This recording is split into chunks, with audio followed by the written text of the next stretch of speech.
With new topic of cloning vector.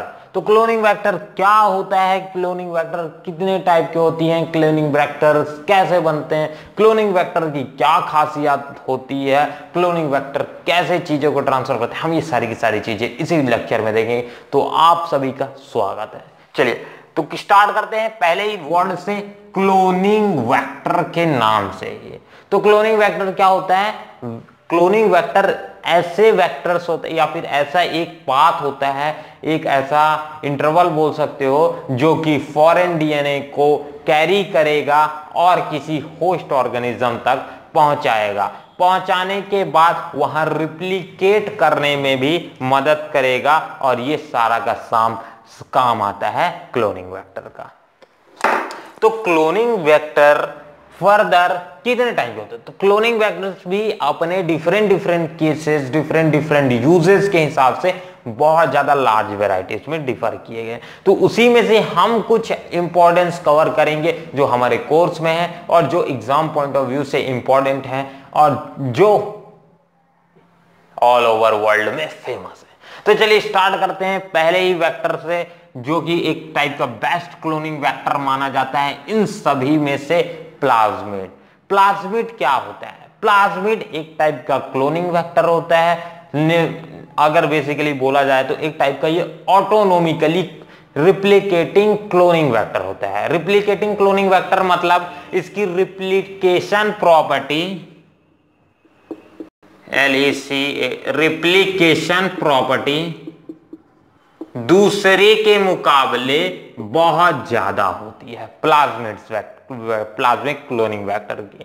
ठीक, एक type के ये सेल्फ रिप्लिकेशन शो कर सकते हैं, इसलिए इसे ऑटोनोमिकली सेल्फ रिप्लिकेटिंग क्लोनिंग वेक्टर भी बोला जाता है। और एडिशनल में इसकी एक और खास बात होती है कि ये एक्स्ट्रा क्रोमोसोमल डीएनए होते हैं। क्या होते हैं, एक्स्ट्रा क्रोमोसोमल डीएनए। ठीक है, मतलब इसमें इसका ओरिजिन जो रहेगा ORI जिसे बोला जाता है, अभी जस्ट ORI क्या होता है इसे भी आगे हम पढ़ेंगे। तो इसका ORI बहुत ज्यादा हाई कॉपी नंबर शो करता है। और कॉपी नंबर क्या होता है ये तो मैं जरूर ही आपको बता सकता हूं। देखो, कॉपी नंबर होता है कि किसी भी सेल में कितनी ज्यादा कैपेसिटी है या फिर कितनी क्लोनिंग वेक्टर्स प्रेजेंट है। ठीक, मतलब सिंपल तो समझ सकते हो, कॉपी नंबर सिंपल आप समझ सकते हो कि किसी भी सेल में कितने ज्यादा क्लोनिंग वेक्टर्स प्रेजेंट हैं, वो होता है उसकी कॉपी नंबर। अब किसी भी सेल में हो सकता है 1 से लेकर के 100 भी क्लोनिंग वेक्टर्स प्रेजेंट हो। ठीक है, तो उसकी कॉपी नंबर कितनी हो जाएगी, 1 से लेकर 100 तक। या फिर हो सकता है 100 प्लस भी हो, मतलब 100 प्लस भी उसकी कॉपी नंबर हो सकता है। तो कॉपी नंबर का आखिरकार काम क्या है, ये सारी चीजें, कॉपी नंबर क्या होता है ये समझ आ गया, बट कॉपी नंबर का आखिरकार काम क्या है। देखो, कॉपी नंबर का भी बहुत ज्यादा इंपॉर्टेंट है, ये इस पूरे के पूरे रिकम्बिनेंट डीएनए की फॉर्मेशन करने के लिए बहुत ज्यादा इंपॉर्टेंट है, बायोटेक में इसका बहुत। देखो, कॉपी नंबर क्या करता है, जैसे भी हम एक किसी भी फॉरेन डीएनए को ट्रैवल कराए किसी भी सेल से, मान लो मेरे सेल से मेरे अंदर कोई भी प्रॉब्लम है, डिसऑर्डर है, तो मैं उस सेल्स को लिया जो कि वो चीज मेरे लिए सेटिस्फाइड, जैसे मेरे बॉडी में प्रॉपर एंजाइम्स की फॉर्मेशन नहीं, तो मैं ऐसे एक डीएनए को लूंगा जो कि मेरे बॉडी में एंजाइम्स फॉर्मेशन करता है, तो मैं उस सेल को लूंगा, उस सेल के इसके बाद उस प्लाज्मिड्स के साथ उसकी रिकम्बिनेंट डीएनए फॉर्मेशन करूंगा। अब जब मैं अपने फॉरेन डीएनए को प्लाज्मिड के वेक्टर डीएनए के साथ पासिंग कराऊंगा, मतलब क्लोनिंग वेक्टर के साथ रिएक्शन करा के अपना आरडीएनए फॉर्मेशन करने की कोशिश करूंगा, आरडीएनए फॉर्मेशन करने की कोशिश करूंगा। ठीक है, तो यहां पास आता है मेन काम। क्या मेन काम आता है, दैट कॉपी नंबर कि जितने नंबर ऑफ मेरे पास क्लोनिंग वेक्टर्स रहेंगे, सेम टू सेम जस्ट उतने ही नंबर मेरे क्लोनिंग वेक्टर हो गया फॉरेन, ठीक है, फॉरेन डीएनए के क्रिएट हो जाएंगे। ये होता है कॉपी नंबर, समझ आए।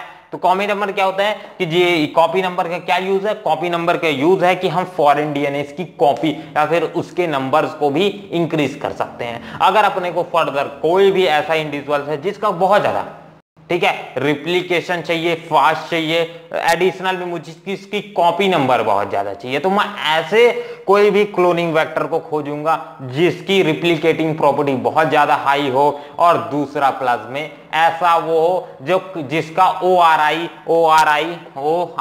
जिसे ओरिजिन ऑफ रिप्लिकेशन भी बोला जाता है, वो ज्यादा कॉपी नंबर सपोर्ट करे। ठीक है, तो एक टाइप का ये तो प्लाज्मिड मैं आपकी अपनी तरफ से सजेशन दे दूंगा भाई, प्लाज्मिड बेस्ट है।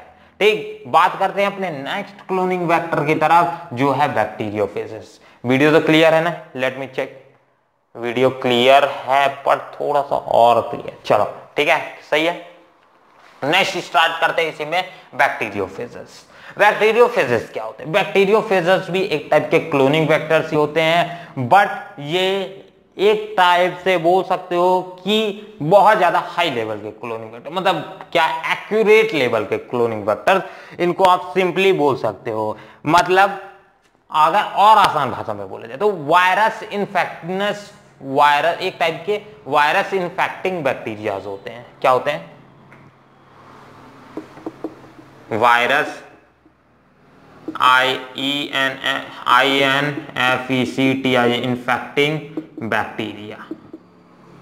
ठीक, एक टाइप के वायरस इन्फेक्टिंग बैक्टीरिया होते हैं, मतलब ऐसे टाइप के बैक्टीरिया होते हैं जो कि क्या होते हैं, वायरस की टाइप इन्फेक्ट कर सकते हैं। ठीक है, तो ये भी हम इस्तेमाल करते हैं एज अ क्लोनिंग वेक्टर की तरह। और नेक्स्ट आता है कॉस्मिड।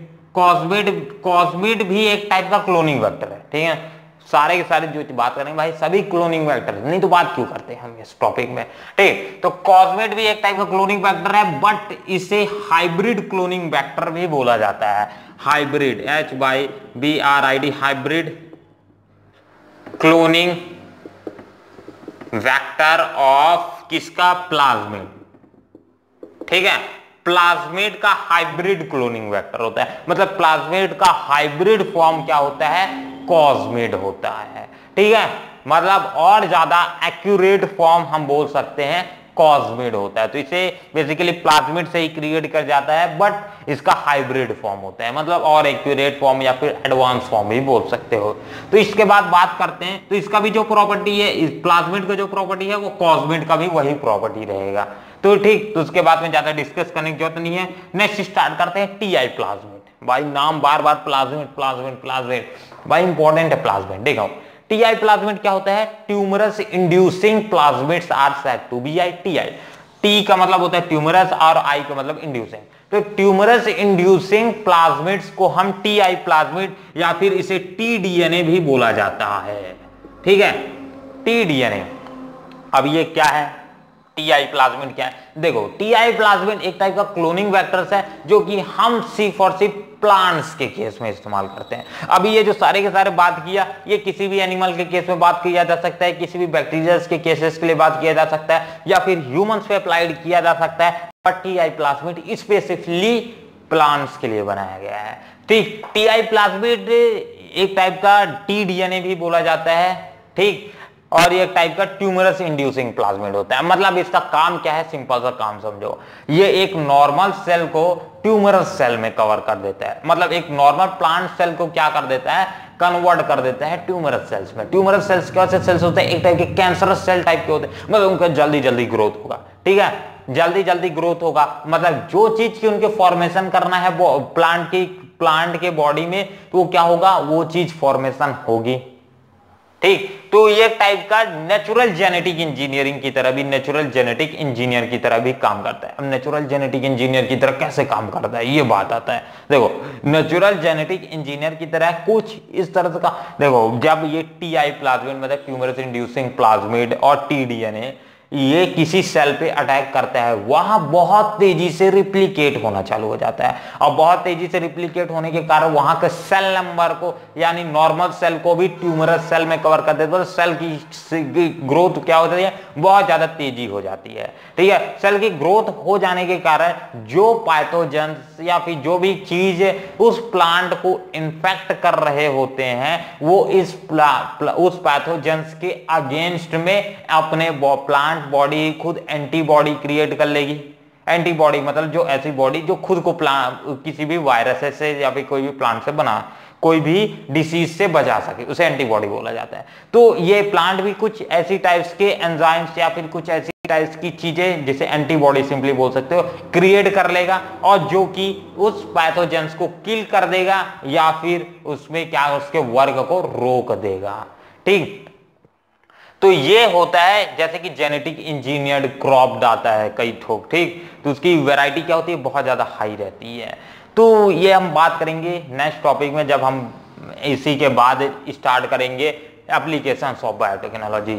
ठीक है, बैसिलस सीरोंजोसिस बात करेंगे, बहुत सारे एक्रोबैक्टीरियम, ट्यूमीफेसिन, ऐसे बहुत सारे चीजें हैं जो हम आगे जाके बात करेंगे। तो ये टीआई प्लाज्मिड किससे ऑब्टेन किया जाता है, एक्रोबैक्टीरियम ट्यूमीफेसिन से ही ऑब्टेन किया जाता है। ठीक, जो कि बहुत ज्यादा एग्रेसिव नेचर रहता है और किसी भी पैथोजेंस को किल कर देता है। ठीक, तो एक टाइप का जेनेटिक इंजीनियर की तरह काम करता है, मतलब अपने ही सेल को बचाने के लिए प्लांट में हम इसे इंजेक्ट करा सकते हैं। तो ये आता है टीआई प्लाज्मिड का केस पूरा का पूरा। अब नेक्स्ट बात करते हैं वायरसेस का केस। ये सारा टेंशन मत लेना ना, मैं जो चीजें बोल रहा हूं आपको कोई टेंशन लेने की जरूरत नहीं है, इसका डिस्क्रिप्शन में चले जाना, पीडीएफ नोट डाउनलोड कर लेना। ठीक है, और बस भाई इतना ही। अब आते हैं आखिरी वायरस। वायरसेस भी एक टाइप के क्लोनिंग वेक्टर्स होते हैं, मतलब ये खास टाइप के क्लोनिंग वेक्टर्स है। वायरसेस का हम उतना क्लोनिंग वेक्टर्स में इस्तेमाल नहीं करते हैं क्योंकि ये बहुत ज्यादा एग्रेसिव नेचर के होते हैं। ठीक, इनकी पावर बहुत ज्यादा नॉर्मल क्लोनिंग वेक्टर्स के हिसाब से बहुत ज्यादा हाई रहती है। जैसे कि बहुत सारे रेट्रो वायरस हो गया इस्तेमाल करते हैं, एडिनो वायरस हो गया अब इस्तेमाल करते हैं। तो ये सारे के सारे वायरसेस का हम इस्तेमाल कर सकते हैं एक फॉरेन डीएनए को किसी भी बॉडी में इंजेक्ट करने के लिए, क्योंकि वायरसेस किसी भी सेल में दूसरे क्लोनिंग वेक्टर्स के हिसाब से बहुत जल्दी इंटर कर सकते हैं।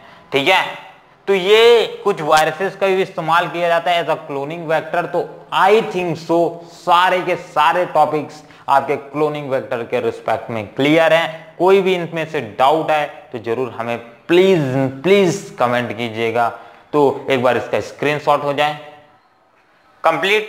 चलो, तो इस वीडियो के लिए सिर्फ और सिर्फ इतना ही। मैं सोच रहा हूं कि जितने हो सके लेक्चर को छोटे से छोटे रखते हैं ताकि आपका टॉपिक कम से कम अटेंशन देने में ही क्लियर हो जाए। तो मिलते हैं इसी के बाद जस्ट अगले वीडियो पे, तो जरूर हमारे चैनल को सब्सक्राइब कर लीजिए। मिलते हैं, जय हिंद, जय भारत।